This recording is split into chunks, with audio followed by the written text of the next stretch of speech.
Hello students, welcome to my channel CWC chemistry with concepts.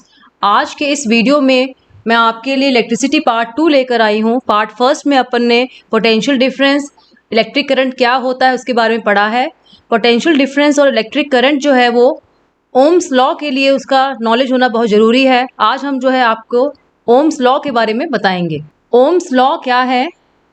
According to ohms law, जो electric current है जिसको हम आई से denote कर रहे थे, कैपिटल आई, कहीं कहीं आपको स्मॉल आई के फॉर्म में देखने को मिलेगा। ये डायरेक्टली प्रोपोर्शनल होता है पोटेंशियल डिफरेंस जिसको हमने पिछले वीडियो में देखा था और वी से डिनोट किया था।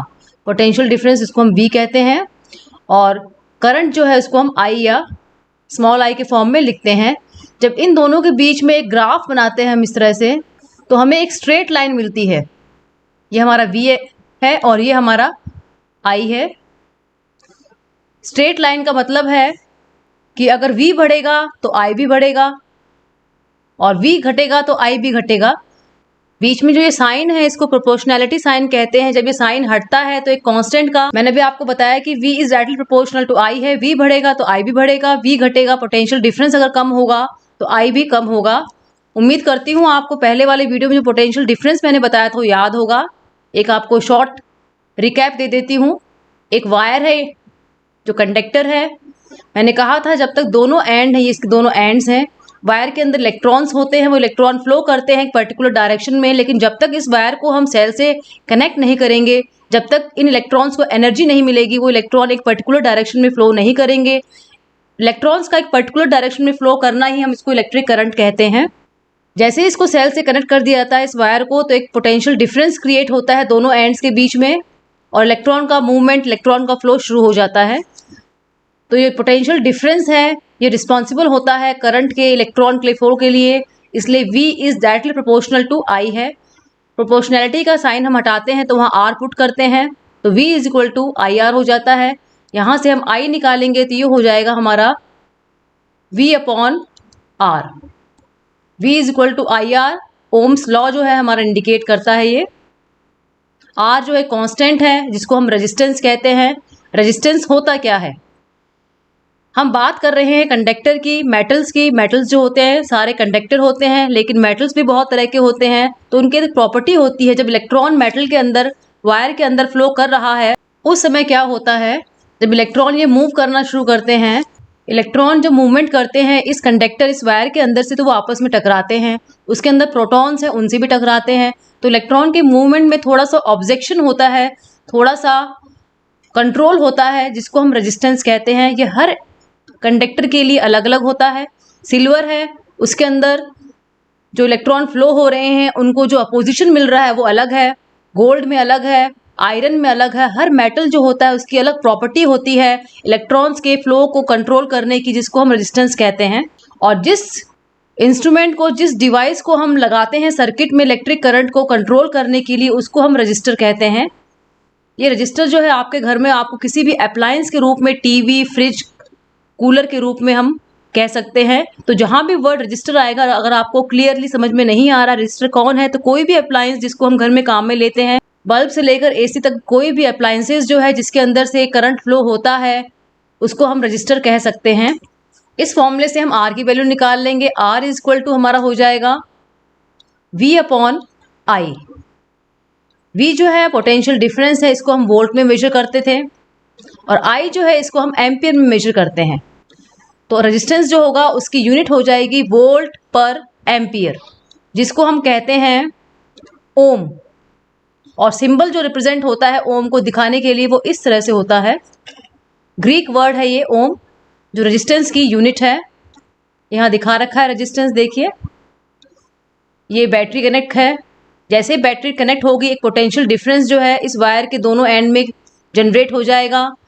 जिस भी चीज़ का ये वायर बना हुआ है वो इलेक्ट्रॉन फ्लो करना शुरू कर देंगे, लेकिन उस वायर में, उस मेटलिक वायर के अंदर जो कैपेसिटी है उस इलेक्ट्रॉन के फ्लो को रोकने की, जिसे हम रेजिस्टेंस कह रहे हैं, वो वेरी करेगी from conductor to conductor, metal से मेटल में वेरी करती है। अब मान लीजिए हमें R की वैल्यू 1 निकालनी है, तो R की वैल्यू इसकी 1 कब आएगी? जब हमारा V 1 होगा और I भी 1 होगा, तो हमारी R की वैल्यू 1 आ जाएगी। इसको डिफाइन कैसे करेंगे? रेजिस्टेंस 1 ओम होगा जब पोटेंशियल डिफरेंस दोनों एंड्स में 1 वोल्ट का क्रिएट हो जाएगा और 1 एम्पियर का करंट वहाँ फ्लो होगा। इसको हम कह सकते हैं 1 ohm resistance is equal to flow of 1 ampere current through a conductor, जिसके 2 पॉइंट्स के बीच में पोटेंशियल डिफरेंस जो है 1 वोल्ट का होता है। कौन कौन से फैक्टर हैं जिस पे वायर का, कंडक्टिंग वायर का रेजिस्टेंस डिपेंड करता है? फर्स्ट जो है, it depends upon the length of the conductor. जो वायर हमने लिया है कितना लंबा लिया है। अगर हमारा वायर ज़्यादा लंबा होगा तो रेजिस्टेंस भी हमारा ज़्यादा होगा। तो R is directly proportional to L। R बढ़ेगा L बढ़ जाएगा, लेंथ इंक्रीज होगी तो रेजिस्टेंस भी इंक्रीज हो जाएगा। नेक्स्ट है एरिया ऑफ क्रॉस सेक्शन। हमने एक मोटा वायर लिया है इस तरह से, लेंथ हमने उतनी ही रखी है, लेकिन जैसे ही इस वायर की मोटाई हम बढ़ा देंगे रेजिस्टेंस हमारा कम हो जाएगा। इस वाले एरिया को जो है ना, जो मोटाई है बच्चों, इसको हम एरिया ऑफ क्रॉस सेक्शन कहते हैं। ये मोटाई, इसको अगर ये बढ़ जाएगा, वायर मोटा हो जाएगा, एरिया ऑफ क्रॉस सेक्शन बढ़ जाएगा तो रेजिस्टेंस कम हो जाएगा। एरिया ऑफ क्रॉस सेक्शन कम होगा तो रेजिस्टेंस ज़्यादा होगा। Resistance is inversely proportional to 1 upon area. अगर एरिया जो है ज़्यादा है तो हमारा रेजिस्टेंस जो है वो कम हो जाएगा, क्योंकि एरिया ज़्यादा है तो इलेक्ट्रॉन्स आराम से फ्लो कर सकते हैं। अगर आपसे कोई पूछे कि ये पतला वायर है, ये मोटा वायर है, रेजिस्टेंस किस में ज़्यादा है, तो इस पतले वाले वायर में रेजिस्टेंस ज़्यादा होगा, इस मोटे वाले वायर में रेजिस्टेंस कम होगा। एरिया बढ़ेगा, मोटापा बढ़ेगा वायर का, तो रेजिस्टेंस कम हो जाएगा। अगर मोटे कॉपर के वायर हम लेते हैं तो उसमें रेजिस्टेंस जो है वो कम हो जाता है। तो R is inversely proportional to A होता है, ये वाला। इन दोनों को अगर हम कंबाइन कर देते हैं तो हमारा हो जाएगा R, ऊपर L हो गया, नीचे A हो गया। यहाँ पे फिर देखिए प्रोपोर्शनैलिटी का साइन आ गया, इसको हटाएंगे तो हमें कांस्टेंट लगाएंगे। तो R is equal to constant जो है इसको हम रो कहते हैं, इसे P की तरह लिखते हैं, L अपॉन A। ये वाला कांस्टेंट जो हमने प्रोपोर्शनैलिटी के निशान के हटाने के बाद में लगाया, इसको हम रो बोलते हैं। ये भी ग्रीक वर्ड है और इसका दूसरा नाम जो है रेजिस्टिविटी है। अभी रेजिस्टिविटी क्या होता है, बड़ी मुश्किल से तो आपको रेजिस्टेंस समझ में आया है। अभी मैंने आपको बताया था कि रेजिस्टेंस जो होता है, जिस मटेरियल का वायर बना हुआ है उस पर डिपेंड करता है। सिल्वर का रेजिस्टेंस अलग होगा, गोल्ड का, आयरन का, एल्युमिनियम का अलग होगा। ये प्रॉपर्टी होती है मटेरियल की। जैसे यहाँ R इज इक्वल टू मैंने बता दिया आपको, आपने लिखा है रो L अपॉन A लिख दिया। हमें रो की वैल्यू निकालनी है, R into A upon L हो जाएगा। ये हमारा हो गया। रजिस्टिविटी जो है ये हमारी डायरेक्टली प्रोपोर्शनल होती है रेजिस्टेंस के, और एरिया के इन्वर्सली प्रोपोर्शनल होती है हमारे लेंथ के। जो रेजिस्टेंस था उसका जस्ट उल्टा हो जाएगा। रेजिस्टेंस जो था हमारा इन्वर्सली प्रोपोर्शनल एरिया के था, डायरेक्टली प्रोपोर्शनल लेंथ के था, लेकिन रेजिस्टिविटी जो है हमारी इन्वर्सली प्रोपोर्शनल लेंथ की हो जाएगी और डायरेक्टली प्रोपोर्शनल जो है एरिया के हो जाएंगी। यहाँ मैंने आपको R भी निकाल के दिखा दिया है और मैंने आपको रो भी निकाल के दिखा दिया है, दोनों की रिलेशन दिखा दी है मैंने L और A के साथ में। रेजिस्टेंस जो होता है वो डायरेक्टली प्रोपोर्शनल टू रेजिस्टिविटी होता है, ये हमको यहाँ देखने को मिल जाएगा। ये देखिए R is directly proportional to rho हो गया। इन तीनों इक्वेशंस को अगर आपस में कंबाइन करते हैं हम अलग अलग करके, तो हमारी ये इक्वेशन हमें मिल जाती है। तो एक तरीका ये है कि हम डायरेक्टली जो 3 फैक्टर्स हैं जिन पे डिपेंड कर रहा है रेजिस्टेंस, उनको अलग अलग लिख लें और फिर इनको कंबाइन कर दें, जैसे यहाँ फर्स्ट, सेकंड और थर्ड में लिखा हुआ है। और दूसरा मेथड मैंने आपको बता दिया है, प्रोपोर्शनैलिटी का निशान हटेगा तो अपने आप एक कांस्टेंट आ जाएगा जिसको हम रो कहते हैं, रेजिस्टिविटी कहते हैं, जो प्रॉपर्टी होती है मटेरियल की और वेरी करती है मटेरियल टू मटेरियल। कोई सब्सटेंस है, अगर उसकी रेजिस्टिविटी ज़्यादा है तो इसका मतलब वो ज़्यादा रेजिस्टेंस है उसका और वो बैड कंडक्टर है, और कोई मटेरियल है उसका रेजिस्टेंस जो है अगर कम है तो उसकी रेजिस्टिविटी कम है और वो गुड कंडक्टर है। रेजिस्टेंस जो है उस पर टेम्परेचर का भी इफेक्ट पड़ता है। अगर हम टेम्परेचर बढ़ा देते हैं तब क्या होता है वो देखिए। मान लीजिए एक कंडक्टिंग वायर है, उसका मैंने टेम्परेचर इंक्रीज कर दिया। जैसे ही मैं टेम्परेचर इंक्रीज करूँगी इलेक्ट्रॉन्स जो है यहाँ वहाँ दौड़ना शुरू कर देंगे, क्योंकि उनकी काइनेटिक एनर्जी बढ़ जाएगी। जैसे इलेक्ट्रॉन यहाँ वहाँ दौड़ना शुरू करेंगे तो वो आपस में टकराएंगे और वो किसी भी डायरेक्शन में प्रॉपरली मूव नहीं कर पाएंगे। प्रॉपरली मूव नहीं करने को हम कहते हैं रेजिस्टेंस। उनमें कंडक्टेंस कम हो जाएगा, इलेक्ट्रिक करंट जो है वो कम फ्लो होगा। इसको आप ऐसे कह सकते हैं, एक रूम है उसमें बहुत सारे बच्चे हैं और सब बच्चों को एक साथ भागने के लिए आपको बोल दिया जाए तो कोई बच्चा भी उस रूम के बाहर उस गेट से नहीं निकल पाएगा। और अगर हम लाइन बना के बच्चों को निकलने के लिए बोलें तो 5-10 मिनट में ही पूरी क्लास खाली हो जाती है। जब बच्चे दौड़ना शुरू करते हैं यहाँ वहाँ तो वो आपस में टकराते हैं और हर बच्चा होड़ करता है उस गेट से बाहर निकलने के लिए और कोई भी बच्चा बाहर नहीं निकल पाता है। ऐसे ही इलेक्ट्रॉन के साथ होता है, जैसे टेम्परेचर इंक्रीज करते हैं इनकी काइनेटिक एनर्जी बढ़ जाती है और काइनेटिक एनर्जी बढ़ते ही इलेक्ट्रॉन जो यहाँ वहाँ दौड़ना शुरू कर देते हैं और आपस में टकराने से उनका एक पर्टिकुलर डायरेक्शन में फ्लो नहीं हो पाता है।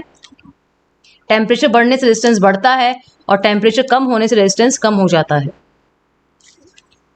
नेक्स्ट जो टॉपिक है हमारा रेजिस्टिविटी को हम थोड़ा और डिटेल में देख लेते हैं। मैंने बताया था आपको ये प्रॉपर्टी है मटेरियल की और वेरी करती है मटेरियल टू मटेरियल। अलग अलग मटेरियल के लिए अलग अलग रेजिस्टिविटी होती है। आपके एक चार्ट दिया हुआ है जिसको हम अगली स्लाइड में डिस्कस करेंगे। ऐसा यूनिट इसकी निकालनी है हमें। R इक्वल टू हमने देखा था L/A था। यूनिट कैसे निकालेंगे वो देखिए, यहाँ पे रो लगा हुआ था तो रो की हमें वैल्यू निकालनी है यूनिट की। तो ये हमारा हो जाएगा R इंटू A/L कर देंगे इसको हम। रो जो है जब हम निकालेंगे तो L जो है हम उसको पता है मीटर में लिखेंगे। एरिया जो है मीटर स्क्वायर होता है उसको मीटर स्क्वायर में लिख देंगे। रेजिस्टेंस जो अभी हमने देखा था उसको ओम में लिखते हैं। एक M जो है एक M से कट जाएगा तो हमारी यूनिट आ जाएगी rho is equal to ohm meter होता है, ये इसकी यूनिट आ जाएगी। और इसको अगर एक सिंगल टर्म में हम बोलना चाहें तो इसको मो बोलते हैं, ओम का उल्टा। रेजिस्टिविटी की यूनिट जो होती है मो होती है। जो मटेरियल्स होते हैं जिनकी रेजिस्टिविटी 10 टू द पावर -8 और 10 टू द पावर -6, हमें पता है कि 10 के ऊपर अगर माइनस की क्वांटिटी है तो इसका मतलब बहुत कम है। तो वो अगर रेजिस्टिविटी कम है तो इसका मतलब क्या होंगे? Good conductor. मैंने अभी आपको पीछे बताया है, रेजिस्टिविटी ज़्यादा है तो बैड कंडक्टर, रेजिस्टिविटी कम है तो गुड कंडक्टर। सिल्वर जो है उसकी रेजिस्टिविटी बहुत कम है, 1.60 इंटू 10 टू द पावर -8 है। कॉपर की resistivity 1.62 into 10 to the power -8 है। इन दोनों की बिल्कुल आसपास में ही है।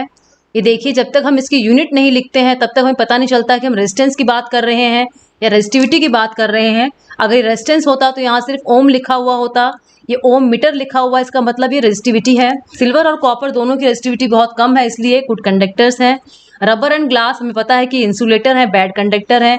इनकी रेजिस्टिविटी 10 टू द पावर 12 लिखा हुआ है जो बहुत बहुत बहुत ज़्यादा है, और 10 टू द पावर 17 लिखा हुआ है ग्लास का, वो भी ज़्यादा है। इसलिए ये बैड कंडक्टर ऑफ इलेक्ट्रिसिटी हैं या फिर गुड इंसुलेटर्स हैं ये। तो इसको शॉर्ट में हम लिख सकते हैं कि जो मेटल्स होते हैं उनके लिए रेजिस्टिविटी की रेंज है 10 to the power -8 to 10 to the power -6। हम रेजिस्टिविटी की बात कर रहे हैं, बच्चों इसको रेजिस्टेंस से कंफ्यूज नहीं करेंगे। अगर आपको समझ में नहीं आ रहा रेजिस्टिविटी है कि रेजिस्टेंस है, इसकी यूनिट देख लीजिएगा, इसका मात्रक देख लीजिए यहाँ पे। इंसुलेटर जो है उनकी वेरी करती है 10 टू द पावर 12 से लेकर 10 to the power 17 ohm metre तक। अलॉयज जो होते हैं उनकी रेजिस्टिविटी जो है हाइयर होती है उन मेटल से जिनसे वो मिलकर बनते हैं। अलॉय का एक और खासियत होती है कि वो जल्दी से जलते नहीं हैं, इसलिए टंगस्टन जो होता है जो बहुत हाई टेम्परेचर विदहोल्ड कर सकता है, बहुत हाई टेम्परेचर सहन कर सकता है, उसको हम बल्ब में काम में लेते हैं या फिर इलेक्ट्रिकल हीटिंग डिवाइस में, जहाँ पे हमें बहुत ज़्यादा हीट करना होता है बिना जले, वहाँ ये काम आता है। कॉपर और एल्युमिनियम जो है जिनकी रेजिस्टिविटी कम है वो इलेक्ट्रिकल वायर्स के फॉर्म में काम आते हैं, इलेक्ट्रिसिटी को यहाँ से वहाँ पे ले जाने के। ये कुछ मटेरियल्स दिए हुए हैं, कंडक्टर्स, अलॉयज एंड इंसुलेटर। हम देखेंगे कि जो अलॉय है वो कंडक्टर और इंसुलेटर के बीच में लिखे हुए हैं, इसका मतलब इनकी रेजिस्टिविटी जो है इन दोनों के बीच में होती है। इंसुलेटर जो है उनकी रेजिस्टिविटी बहुत ज़्यादा है एज़ कम्पेयर टू कंडक्टर और अलॉयज के। कुछ अलॉय के नाम दिए हुए हैं यहाँ पे। कॉन्स्टेंटन दिया हुआ है, alloy of copper and nickel, हो सकता है आपसे एग्जाम में पूछ लिया जाए। मैंगनीयन दिया हुआ है, कॉपर, मैंगनीज और निकिल। निक्रोम दिया हुआ है, निकिल, क्रोमियम, मैंगनीज और आयरन का अलॉय है। इंसुलेटर आपने देखे हैं, आपको जनरल चीज़ है, आपको पता है इंसुलेटर कौन कौन से होते हैं। और जो कंडक्टर्स होते हैं वो जनरली सारे के सारे मेटल्स हैं। अभी हम रजिस्टर की बात कर रहे थे। मैंने कहा था जहाँ भी वर्ड रजिस्टर आएगा वहाँ पे हम किसी भी अप्लायंस को, बल्ब, टीवी, फ्रिज, कूलर को कंसिडर कर सकते हैं जिनका रेजिस्टेंस अलग अलग होता है। ऐसा अगर कोई इंस्ट्रूमेंट आता है लैब में जहाँ काम में कर सकते हैं जो रेजिस्टेंस को वेरी करने के काम आता है, तो उस डिवाइस को, इस इंस्ट्रूमेंट को हम रियोस्टेट कहते हैं। जहाँ सिंबल्स मैंने आपको चार्ट में बताए थे वहाँ इसका मैंने सिंबल बताया था। इसको या तो इस फॉर्म में रिप्रेजेंट करते हैं या फिर इसको इस फॉर्म में रिप्रेजेंट करते हैं। कोई सर्किट आपको दिया हुआ है और इस तरह का सिंबल है तो आपको पता चल जाएगा कि ये एक रियोस्टेट है या वेरिएबल रेजिस्टेंस है। एक ऐसा इंस्ट्रूमेंट है जिसमें हम रेजिस्टेंस जो है वेरी कर सकते हैं, अलग अलग रीडिंग्स निकाल सकते हैं। जब हम वेरिएबल रेजिस्टेंस किसी सर्किट में काम में लेते हैं तो उसकी वोल्टेज जो है वो चेंज नहीं करनी है हमें। वोल्टेज जो है उसका सोर्स सेम रहेगा। जो बैटरी उस सर्किट में कनेक्ट है, मान लीजिए सर्किट है, ये मैंने की लगाई हुई है, क्लोज की है। यहाँ मैंने एक सेल लगा दिया, सीरीज में एमीटर लगा दिया कितना करंट है उसको मेजर करने के लिए, और यहाँ बल्ब लगा के मैंने एक वोल्ट मीटर लगा दिया। वोल्ट मीटर जो है हमेशा पैरेलल में लगता है। हमारा अप्लायंस जो है बल्ब है, यहाँ लगेगा वोल्ट मीटर। इस तरह से मैंने एक सर्किट बना दिया है। अब हमें इसमें एक वेरिएबल रेजिस्टेंस लगाना है। तो जब ये अप्लायंस यहाँ लगा हुआ है बल्ब, इसका भी कुछ रेजिस्टेंस होता है। इसके अंदर टंगस्टन वायर है, अभी हमने देखा था टंगस्टन जो एक अलॉय है उसकी भी रेजिस्टिविटी है, उसका भी रेजिस्टेंस है। इस बल्ब की जगह पे जो है हमारा ये रियोस्टेट लगेगा, क्योंकि इसकी जगह बार बार हमें नए नए अप्लायंस लगाने बहुत मुश्किल है।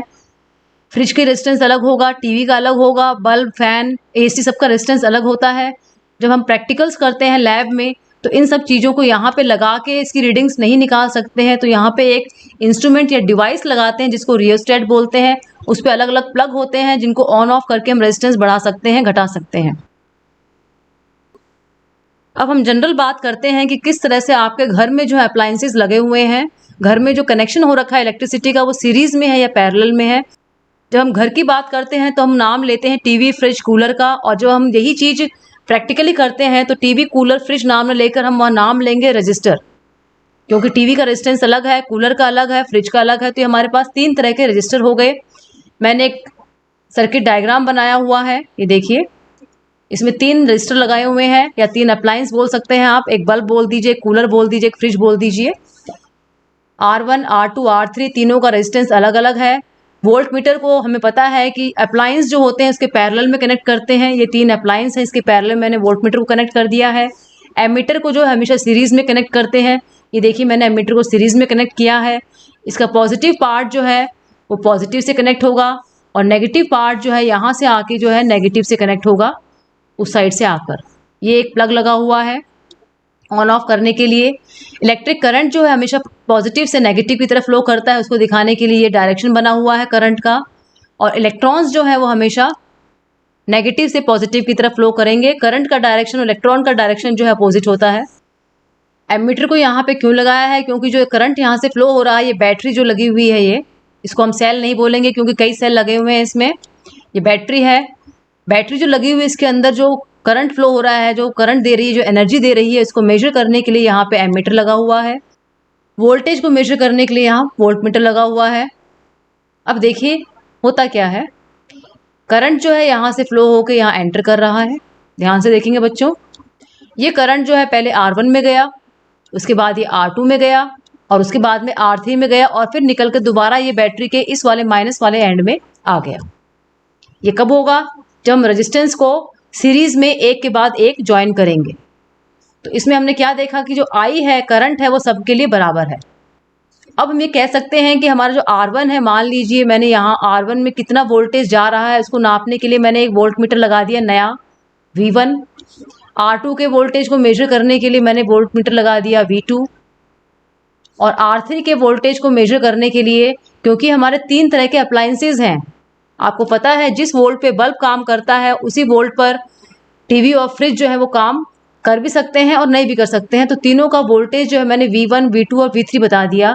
लेकिन जो V1, V2, V3 है, ये हमारा टोटल वोल्टेज V के बराबर है। हम कह सकते हैं V = V1 + V2 + V3। Ohm's law अभी भी मैंने पढ़ा है, V = IR होता है। I जो है हमारे तीनों R के लिए बराबर है, तो I हमारा हो जाएगा V/R। I सेम है, यहाँ पे इसको हम 1 बोल देते हैं। यहाँ पे हम वैल्यू पुट करेंगे V की जगह मैंने लिख दिया IR। V1 की जगह मैं लिख दूंगी IR1, V2 की जगह हो जाएगा IR2 और V3 की हो जाएगा IR3।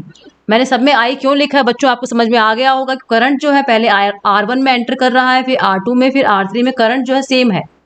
ये हो जाएगा हमारा IR = I कॉमन ले लेंगे हम और ब्रैकेट में आ जाएगा R1 plus R2 plus R3 हो जाएगा हमारा ब्रैकेट में।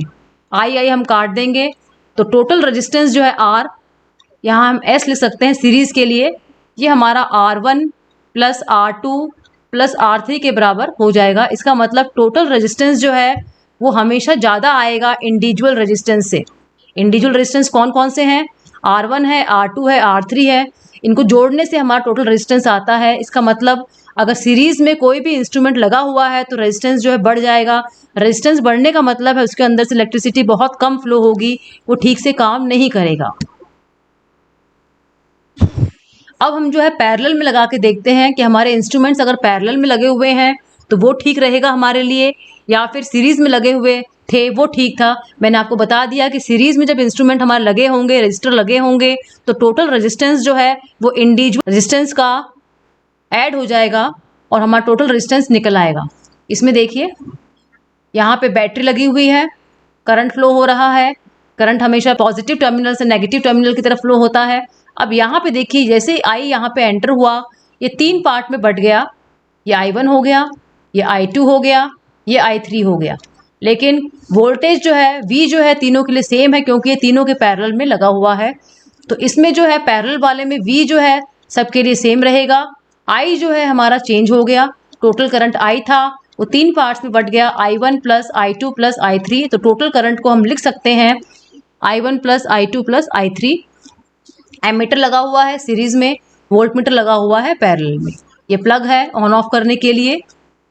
अब इसमें हमने देखा कि पोटेंशियल जो है तीनों रजिस्टर का सेम रहेगा, R1 R2 R3 तीनों के लिए पोटेंशियल जो है जो निकल रहा है हमारा वोल्ट मीटर से वो सेम है। V सेम है तीनों के लिए। ओम्स लॉ था हमारा V is equal to IR। दोबारा हम ओम्स लॉ लगाएंगे।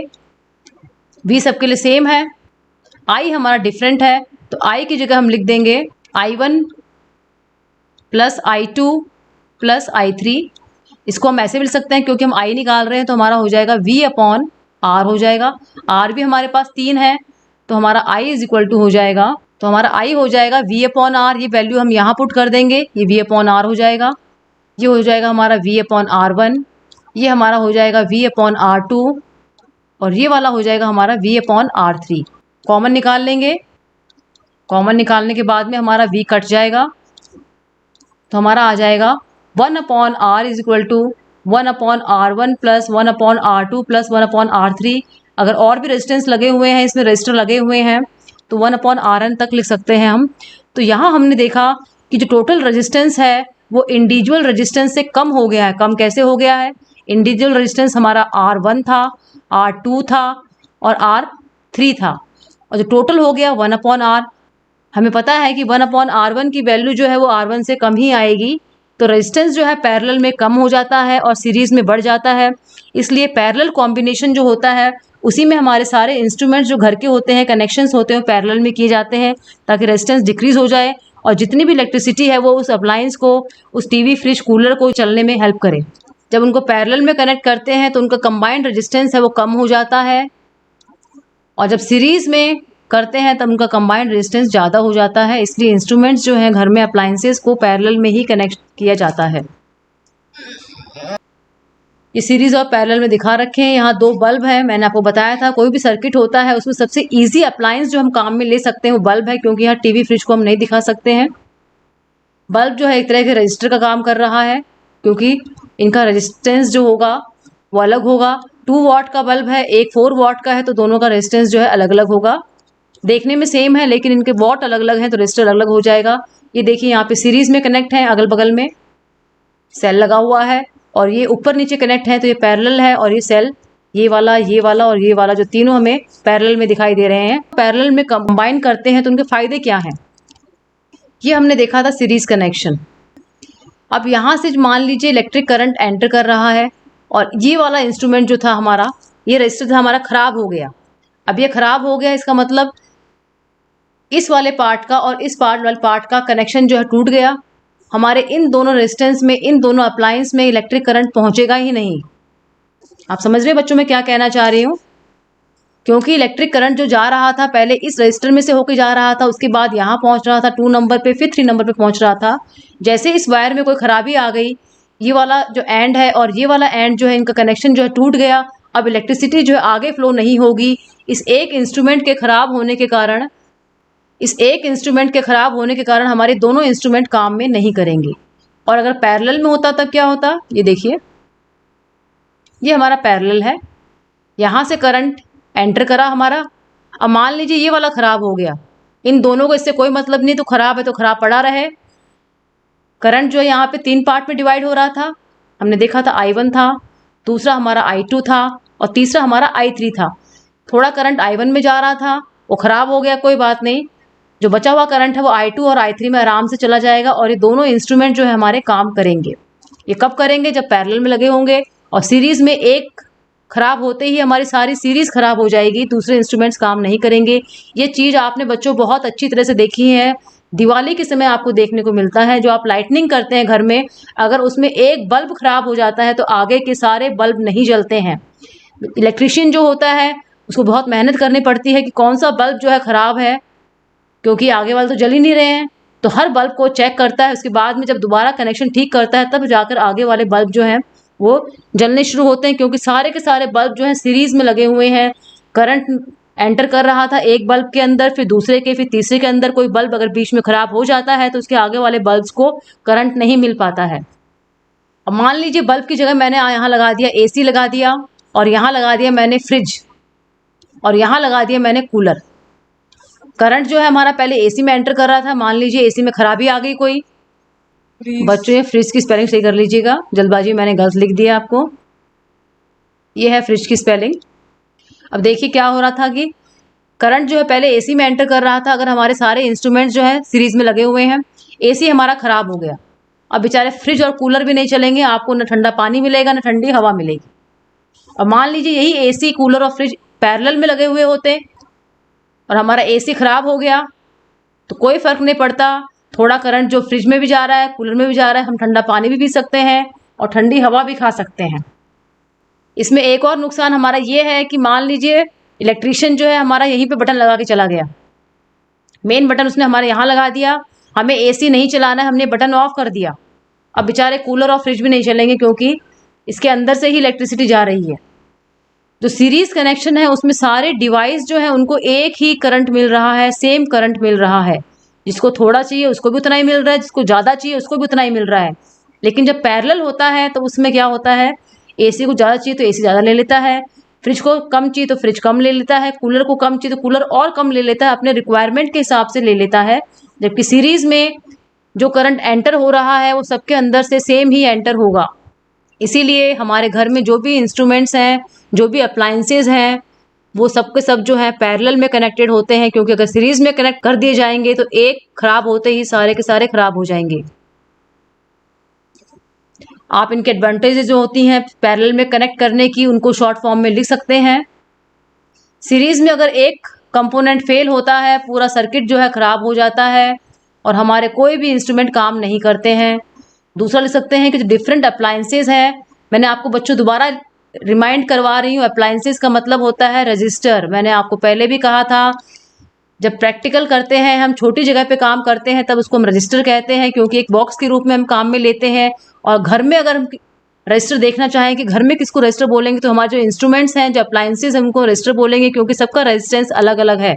जो अलग अलग अप्लायंसेज हैं उनकी करंट की रिक्वायरमेंट अलग अलग होती है। उनको अगर सीरीज में कनेक्ट कर देंगे, सबको सेम करंट मिलेगा, तो हमारा AC तो चलेगा ही नहीं, क्योंकि उसी सीरीज में हमारा बल्ब भी लगा हुआ है। बल्ब को कम करंट चाहिए, तो करंट अगर कम आएगा तो AC तक तो पहुंचेगा ही नहीं, और कम पहुंचेगा तो वो चलेगा ही नहीं। और जब पैरेलल सर्किट होता है उसमें हर अप्लायंस जो है, हर इंस्ट्रूमेंट जो अपने हिसाब से जो है करंट ले लेता है। उसका रेजिस्टेंस कितना है उस पर डिपेंड करते हुए, कम रेजिस्टेंस है तो ज़्यादा करंट ले लेगा, ज़्यादा रेजिस्टेंस है तो वो कम करंट ले लेगा। ज़्यादा रेजिस्टेंस हमें कहाँ देखने को मिलेगा, बल्ब में। बल्ब में जो है रेजिस्टेंस बहुत हाई होता है, इसलिए इसको कम करंट चाहिए रहता है। जो हमारे अप्लायंसेज हैं, कभी आपने सोचा इनको मैं रजिस्टर क्यों बोल रही हूँ? जो रजिस्टर होता है वो इलेक्ट्रिसिटी को अपने अंदर से जाने नहीं देता है। अब मान लीजिए आपका टीवी जो है वो रजिस्टर नहीं होता और इलेक्ट्रिसिटी को अपने अंदर से जाने देता, तो क्या होता? आपने हाथ लगाया टीवी को, करंट आपके अंदर आ जाता। लेकिन ऐसा नहीं होता है, क्योंकि जो टीवी है वो एज अ रजिस्टर काम कर रहा है, वो अपने अंदर से करंट आगे फ्लो नहीं करेगा। अब बच्चों आपको समझ में आया मैं अप्लायंस जो घर में है उनको मैं रजिस्टर क्यों बोल रही हूँ। हर अप्लायंस जो है, हर इंस्ट्रूमेंट जो है वो एक रजिस्टर की तरह काम करता है। बल्ब का रेजिस्टेंस हाई होता है, ये आगे हम heating effect of electric current पढ़ेंगे, वहां मैं आपको डिटेल में बताऊंगी। एक फायदा और है पैरेलल कॉम्बिनेशन का। अगर मान लीजिए पैरेलल कॉम्बिनेशन में कोई डिवाइस खराब हो गया तो उसको हम आसानी से अलग कर सकते हैं, जबकि सीरीज में अगर एक खराब हो गया तो सारे खराब हो गए, ऐसा मान लीजिए आप। ये वाला खराब होता है पैरेलल में, तो इसको हम यहाँ से कनेक्शन तोड़ सकते हैं और ये दोनों फिर भी काम करते रहेंगे। लेकिन अगर सीरीज में एक इंस्ट्रूमेंट खराब हो गया, ये वाला मान लीजिए खराब हो गया और यहाँ से मैंने कनेक्शन कट कर दिया, तो आगे वाले जो दो हैं उनको भी कोई करंट नहीं मिलेगा। नेक्स्ट हमारा टॉपिक है heating effect of electric current. ये क्या होता है, इलेक्ट्रिक करंट से हीट कैसे प्रोड्यूस होती है और इसको क्या फायदे हैं, इसके क्या नुकसान है, ये हार्मफुल है कि फायदेमंद है। मान लीजिए आई करंट जो है फ्लो हो रहा है एक रजिस्टर में से। रजिस्टर मतलब बच्चों क्या, अप्लायंस, कोई भी instrument, bulb, TV, fridge, cooler, जिसका रेजिस्टेंस आर है और जो पोटेंशियल है वी, वो उस इंस्ट्रूमेंट के अंदर वी है। एक इंस्ट्रूमेंट लिया है हमने, मान लीजिए बल्ब ही ले लिया है, उसके अंदर से करंट आई फ्लो हो रहा है, उसका पोटेंशियल जो है वो वी है। हमें पता है कि जब तक पोटेंशियल डिफरेंस नहीं होगा उस वायर के अंदर से जो बल्ब को कनेक्ट कर रहा है करंट फ्लो नहीं होगा, और जैसे ही वायर को कनेक्ट करेंगे करंट फ्लो होना शुरू होगा। चार्ज क्यू जो है वो मूव करना शुरू करता है टाइम टी में, इसको हम बोलते हैं अमाउंट ऑफ वर्क। तो वर्क जो है उस चार्ज को एक एंड से दूसरे एंड तक ले जाने में कितना काम होता है, एक पर्टिकुलर चार्ज को ले जाने में, उसको हम वर्क कहते हैं। तो वर्क को जो हम कह सकते हैं W equal to Q into V. V जो है पोटेंशियल डिफरेंस है, ये वायर है हमारा, इसके दोनों एंड्स के बीच में जो डिफरेंस है वो हमारा पोटेंशियल डिफरेंस वी है। हमें चार्ज को यहाँ से यहाँ तक लेके जाना है और दोनों एंड्स के बीच में डिफरेंस क्रिएट हुआ है, तो चार्ज को यहाँ से यहाँ तक ले जाने में जोर आएगा, एनर्जी हमारे काम में आएगी। तो W equal to Q into V हो गया। यहाँ हमें एक T का टर्म दिख रहा है, मैनिपुलेट किया है इस फॉर्मूले को किस तरह से, वो देखिए। हमें पता है कि Q अपॉन T जो होता है हमारा किसके बराबर होता है बच्चों, I के बराबर होता है, इलेक्ट्रिक करंट के बराबर होता है। ये यहाँ पे इस फॉर्मूले के अंदर I का टर्म इंट्रोड्यूस करना चाह रहा है, जोड़ना चाह रहा है, तो कैसे जोड़ेगा वो देखिए। ये हमारा Q था, अगर Q के नीचे T होता तो मैं इसको I लिख देती, चलो मैंने T लगा दिया। जैसे मैंने यहाँ T लगाया, अब क्योंकि मैंने अपनी मर्जी से लगाया नीचे, तो मुझे मर्जी से ऊपर भी लगाना पड़ेगा, क्योंकि दोनों कैंसिल होकर हमारा answer W equal to Q V ही बचेगा।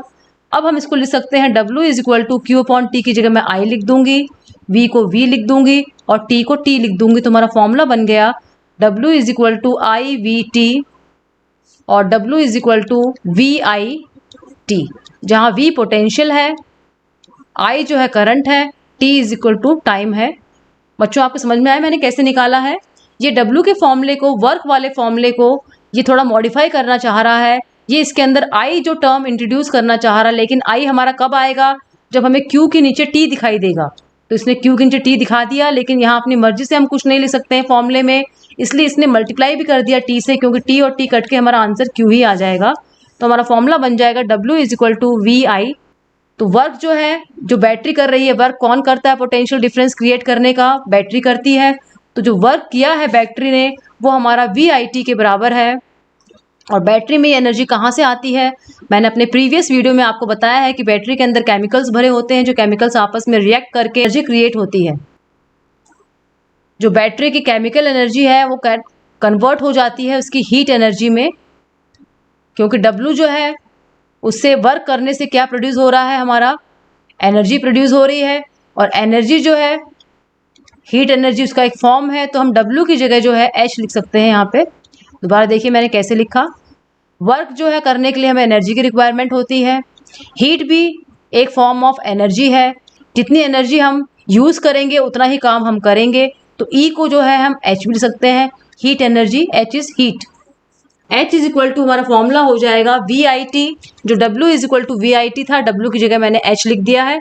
कैसे लिखा है आपको मैंने बता दिया है। इसको हम बोलते हैं heating effect of electric current. दोबारा देखिए क्या हुआ था इसमें। एक इंस्ट्रूमेंट है, उसके अंदर से इलेक्ट्रिसिटी पास हुई, करंट फ्लो करवाया हमने। मान लीजिए बल्ब है यहाँ पे, या कोई और इंस्ट्रूमेंट भी आप ले सकते हैं। इस इलेक्ट्रिसिटी के पास करने से, इलेक्ट्रिसिटी जो है इस वायर के दो एंड्स के बीच में पास हुई है। इलेक्ट्रिसिटी पास होने के लिए हमें पोटेंशियल डिफरेंस भी चाहिए, हमें जो है वर्क भी करना पड़ता है, जिसके लिए हम बैटरी अटैच करते हैं यहाँ पे या सेल अटैच करते हैं, जो हमें एनर्जी प्रोवाइड करती है इलेक्ट्रॉन्स के फ्लो करने के लिए। इलेक्ट्रॉन्स तभी फ्लो करेंगे जब इन दोनों वायर्स के एंड के बीच में पोटेंशियल डिफरेंस होगा। जहाँ हमने वर्क किया वहाँ हमारी एनर्जी रिक्वायर्ड हुई, एनर्जी उतनी ही रिक्वायर होगी, उतनी ही यूज़ होगी जितना हम काम करेंगे, या फिर जितना हम काम करेंगे उतनी ही एनर्जी बनेगी। एनर्जी जो है वो किस फॉर्म में रहती है इंस्ट्रूमेंट्स में? हीट के फॉर्म में और लाइट के फॉर्म में। कुछ इंस्ट्रूमेंट्स ऐसे होते हैं जिनमें पूरी की पूरी एनर्जी जो लाइट में कन्वर्ट हो जाती है, और कुछ इंस्ट्रूमेंट्स ऐसे होते हैं जिसमें कुछ एनर्जी लाइट में कन्वर्ट होती है और कुछ एनर्जी हीट में कन्वर्ट होती है। जैसे ही एनर्जी जो है हीट में कन्वर्ट होगी, वो इंस्ट्रूमेंट जो है वो गर्म हो जाएगा। अभी हीट कैसे बनी? वो इलेक्ट्रिसिटी के कारण बनी है, इलेक्ट्रिक करंट के कारण बनी है, तो इसको हम बोलते हैं heating effect of electric current. Electric current के कारण किसी भी चीज़ का गर्म हो जाना उसका हीटिंग इफेक्ट कहलाता है। अब हमने ओम्स लॉ में पढ़ा था V is equal to I R पढ़ा था। इस फॉर्मूले में हम V की जगह वैल्यू पुट कर देंगे आई आर, तो हमारा फॉर्मूला बन जाएगा H is equal to I R I T. H is equal to I square R T, ये हीट का फॉर्मूला है। आगे आने वाले स्लाइड में मैं आपको हीट के सारे फॉर्मूले, एनर्जी वाले सारे फॉर्मूले एक साथ लिख के दिखाऊंगी, ताकि आपको आगे न्यूमेरिकल्स जो करेंगे मेरे न्यूमेरिकल वाले वीडियो में, आपको न्यूमेरिकल सॉल्व करने में दिक्कत नहीं आए। H is equal to I R T को हम जूल्स लॉ ऑफ हीटिंग भी कहते हैं, जिसमें H जो हमने देखा है डायरेक्टली प्रोपोर्शनल है I के। H जो है डायरेक्टली प्रोपोर्शनल है इलेक्ट्रिक करंट के, H जो है डायरेक्टली प्रोपोर्शनल है रेजिस्टेंस के, और H डायरेक्टली प्रोपोर्शनल है टाइम के। कितने टाइम में किसी वायर के अंदर से कितना करंट फ्लो हो रहा है, और R उस वायर का रेजिस्टेंस होता है। ये देखिए, अगर कोई ऐसा कंडक्टर है जो रेजिस्टिव है, जिसके अंदर रेजिस्टेंस जो है बहुत ज़्यादा है, अगर रेजिस्टेंस ज़्यादा होगा तो क्या होगा बच्चों, आपको पता है, वो अपने अंदर से इलेक्ट्रिसिटी फ्लो नहीं होने देगा। जब इलेक्ट्रिसिटी फ्लो नहीं होगी तो वहाँ तक तो इलेक्ट्रिक करंट पहुँच रहा है, वो इंस्ट्रूमेंट जो है वो गर्म हो जाएगा। गर्म होने के कारण वो एनर्जी जो है वो हीट के फॉर्म में वेस्ट होगी, और उसी को हम heating effect of electric current भी कहते हैं। हीट जो है, ये देखिए, एक तरह की एनर्जी है। मैंने भी बताया था आपको पिछली स्लाइड में, एनर्जी और वर्क जो है आपस में रिलेटेड है, क्योंकि जितना वर्क हमें करना पड़ता है इलेक्ट्रॉन को एक वायर के एंड से दूसरे एंड तक ले जाने के लिए with the help of battery, वो हमारे एनर्जी कहलाती है। तो हम V को लिख सकते हैं H अपॉन Q। H जो है हमारी एनर्जी है, या फिर H इज इक्वल टू हमारा हो जाएगा VQ। एक फॉर्मूला ये हो गया H का। Q की जगह हम लिख सकते हैं IT, यहाँ मैंने Q की जगह IT पुट कर लिया, एक और फॉर्मूला मिल गया। V की जगह हम लिख सकते हैं IR, यहाँ IR पुट कर देंगे तो एक फॉर्मूला और मिल गया। तो इस तरह से हम देखेंगे कि H के हमें 3 फॉर्मूले मिल जाते हैं, जो तीनों फॉर्मूले के न्यूमेरिकल्स जो मैं आपको अगले वीडियो में करवाऊंगी। यहाँ पे H क्यों आया है आपकी समझ में आ गया होगा। W की जगह मैंने H लिखा है, क्योंकि W जो है वर्क है। इस वर्क को करने की एनर्जी जो है वो हमें बैटरी देती है, जितनी एनर्जी बैटरी देगी उतना ही हमारा काम होगा, इसलिए हम W की जगह H लिख सकते हैं। अब इलेक्ट्रिक करंट के कारण जो हीटिंग होती है वो हमारे लिए यूज़फुल है कि हार्मफुल है, वो देखिए। कुछ डिवाइसेस ऐसे हैं जिससे हमें हीट चाहिए होती है, जैसे हीटर, इलेक्ट्रिक आयरन और इलेक्ट्रिक फ्यूज़ जो होता है, उसमें तो ये हमारे लिए यूज़फुल हैं, डिज़ायरेबल हैं। लेकिन कुछ डिवाइसेस ऐसे हैं जैसे कंप्यूटर और फ्रिज, टीवी, जिनमें गर्म होने के बाद में वो अपने आप जो है कट ऑफ हो जाते हैं, तो वहाँ पे हमारे लिए बिल्कुल भी डिज़ायरेबल नहीं है। पानी की मोटर जो होती है वो भी इसी में आती है। इसका नुकसान क्या होता है, अगर कोई इंस्ट्रूमेंट हीट हो रहा है और उसका मेल्टिंग पॉइंट, उसके अंदर जो वायर काम में आया उसका मेल्टिंग पॉइंट कम है, तो वो मेल्ट हो जाएगा। इस चीज़ का हम एक फ़ायदा उठाते हैं इलेक्ट्रिक फ्यूज़ में। जो इलेक्ट्रिक फ्यूज़ होता है हमारा, ये भी सीरीज़ में लगा हुआ होता है। जैसे ही इलेक्ट्रिक करंट जो है ज़्यादा आता है, फ्यूज़ का वायर मेल्ट हो जाता है, तो वहाँ पे हीटिंग इफेक्ट जो हमारे लिए यूज़फुल है in case of electric fuse. मैंने आपको फर्स्ट पॉइंट में बताया था। दूसरा जहाँ पे यूज़फुल है वो है इलेक्ट्रिक बल्ब। इलेक्ट्रिक बल्ब में जब इलेक्ट्रिसिटी पास होती है, जो फिलामेंट होता है इसके अंदर टंगस्टन का बना हुआ होता है, वो गर्म हो जाता है और हमें लाइट मिलती है। पहले वो हीट होता है, गर्म होता है, उसके बाद में वो लाइट देता है। फिलामेंट जो होता है टंगस्टन मेटल का बना हुआ होता है, जिसका मेल्टिंग पॉइंट बहुत बहुत बहुत ज़्यादा होता है, 3380 डिग्री सेल्सियस ये होता है। एक यूज़ और है हीटिंग इफेक्ट का, इलेक्ट्रिक आयरन प्रेस करने वाली जो मशीन होती है लॉन्ड्रीज में या घर में, जो इलेक्ट्रिक प्रेस होती है वहाँ भी ये काम में आता है। और गर्म होती है प्रेस, उसके बाद में हम कपड़े आसानी से प्रेस कर सकते हैं। जो एलिमेंट इलेक्ट्रिक आयरन में गर्म होने के काम आता है वो एलॉय से बना होता है। एलॉय का मेल्टिंग पॉइंट जो है बहुत हाई होता है। इलेक्ट्रिक फ्यूज़ का मैंने पहले ही आपको बता दिया। जो हमारे अप्लायंसेस होते हैं, गलती से अगर हाई वोल्टेज आ गया है, करंट अगर आ गया है तो उसको रोकने का काम ये करते हैं। इलेक्ट्रिक फ्यूज़ का जो वायर होता है मेल्ट हो जाता है और कनेक्शन कट जाता है।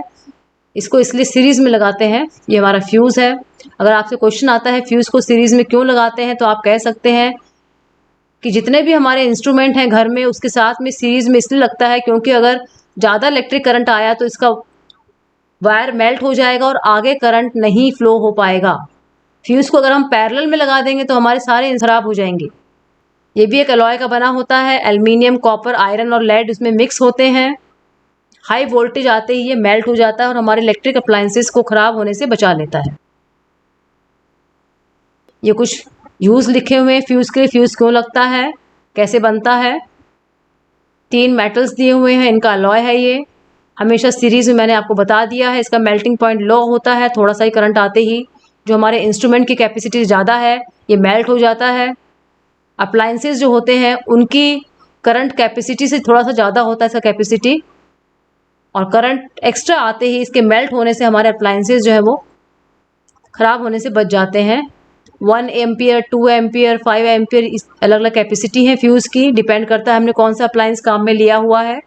आजकल तो घर में हर इंस्ट्रूमेंट के लिए, हर रूम के लिए अलग अलग फ्यूज़ लगा होता है। मान लीजिए एक इलेक्ट्रिक हीटर है जिसमें 1000 वोल्ट और 220 वोल्ट है।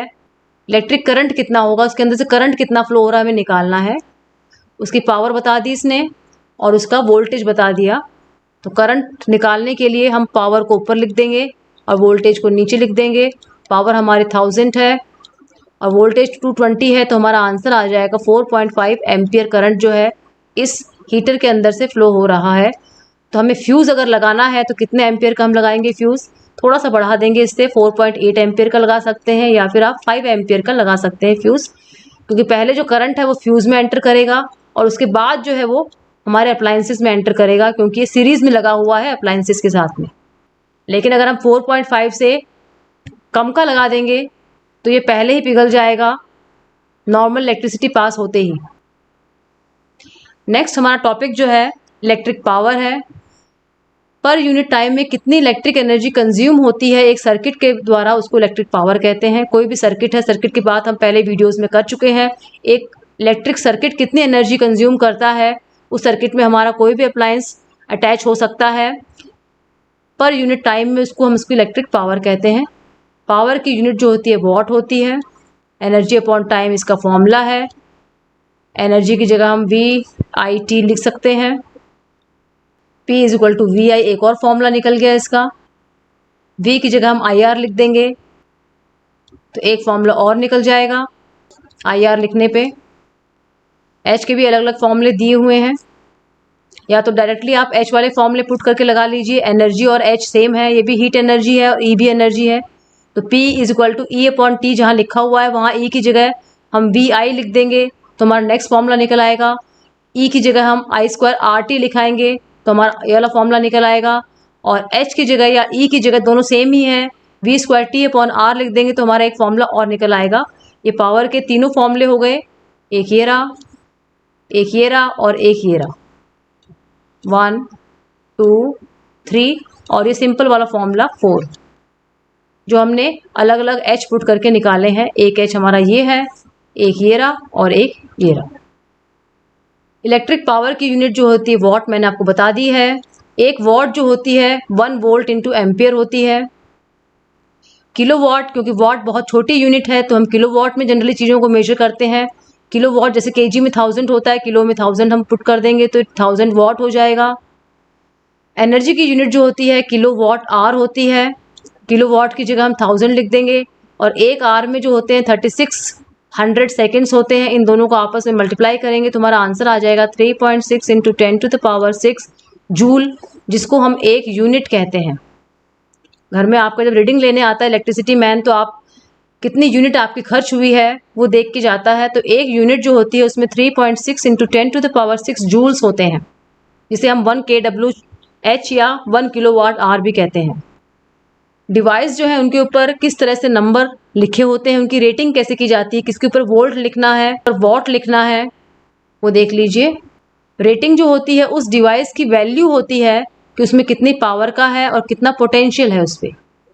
जो भी डिवाइस आप लेकर आते हैं उसके ऊपर लिखा हुआ होता है उसका वॉट कितने वॉट का है। एक डब्ल्यू के अंदर लिखी हुई कोई क्वांटिटी और एक लिखी होगी हमारी वी के अंदर। डब्ल्यू वाली जो है इसकी पावर बताती है, वी वाला उसका पोटेंशियल बताता है। अगर हमें डब्ल्यू और वी की वैल्यू पता है तो हम उसका रेजिस्टेंस जो है बड़ी आसानी से निकाल सकते हैं। ये फॉर्मूला दिया हुआ है, P = V² R। आर की जगह V² P पुट कर देंगे। आर जो है हमारी ये वैल्यू पुट करने पे निकल आएगा। तो उसका रेजिस्टेंस कितना है, हमें वोल्टेज और पावर अगर पता है तो रेजिस्टेंस निकालने में हमें दिक्कत नहीं आती है। बच्चों, अगले वीडियो में मैं आपको न्यूमेरिकल्स बताऊंगी जो इन फॉर्मूलेस के ऊपर बेस्ड होंगे।